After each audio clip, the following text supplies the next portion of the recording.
Hi, and welcome to the 10th installment of the Stretch Your Sketch class hosted by Two Peas in a Bucket. I'm Garden Girl Jen Gallagher, and today we are working on a 2-page sketch. This sketch is actually made for a 12 by 12 double page spread, but as you know, I tend to prefer the 8.5 by 11, so we're going to make an 8.5 by 11 today. So one way that we're going to stretch the sketch today is on this sketch, on the left side, it's very plain and very blank, and I want to do something interesting there. So what I have done is I've pre-cut 2 pieces of 6x6 pattern paper with a die cut that I have on hand that makes them look like file folders. I love 6x6 paper pads because they allow me to have tighter patterns, and I also like that they are smaller in nature. If you're a card maker, 6x6 pads are wonderful. So I often will get a 6x6 pad as opposed to a 12 by 12 collection kit. So already we've dressed up the sketch just by adding some additional things in the background here. For the photo grid here, I've actually just pretty much kept it the same. I have pre-printed my photos. I print at home on a Canon printer. I print them and then cut them so there's a little bit of white around them. These are about 4 inches by 2.75 inches. I often get asked what size I print them at, so that's what they're at this particular time. I love the ease of printing at home. Then I can incorporate whatever size of photo that I want. If you prefer to print at a photo printer, then I suggest that you have 4x6 size printed, and you have wallet size printed, and maybe a few 5x7s of your most favorite photos. That allows you to have different sizes on hand to scrapbook with. So again, we're just creating the photo grid just the same as it is on the sketch. One way that you could stretch your sketch is to do one long horizontal photo.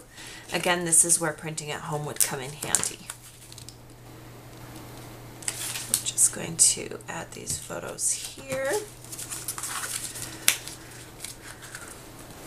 Straighten them out a little bit. Okay, so the photo grid is kind of across the bottom here. So I'm going to do the exact same thing. I'm going to lay mine here. Now, something fun that might be cool on this particular layout that you might want to try is that you could actually machine or hand stitch the 2 sides and the bottom edge to create a pocket. This is more of a faux pocket that I'm using here.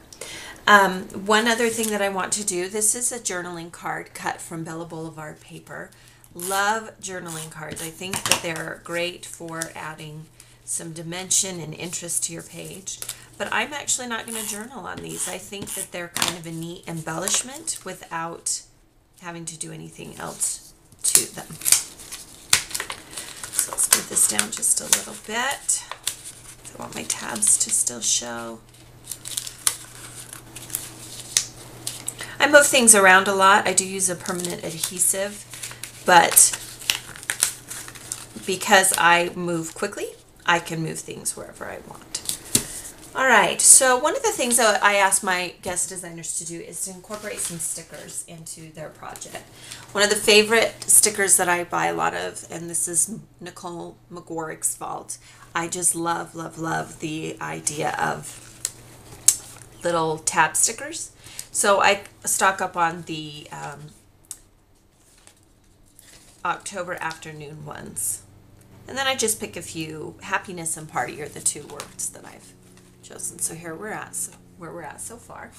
So that's one way you can incorporate stickers into your project. One thing that I have collected are border punches. I think they're a great go-to tool. This one is by EK Success, and I always look at it backwards. Everybody kind of has their own technique. I look at it backwards and then punch. And then I line up the holes again and punch again. Again, there's different ways to do this. There are grids on the front if you prefer to do it that way. And I just punch these to create a border. Quick and easy, lots of different border punches. There are even brands that have what are called punch around the pages. You can actually create an entire page with interesting border shapes.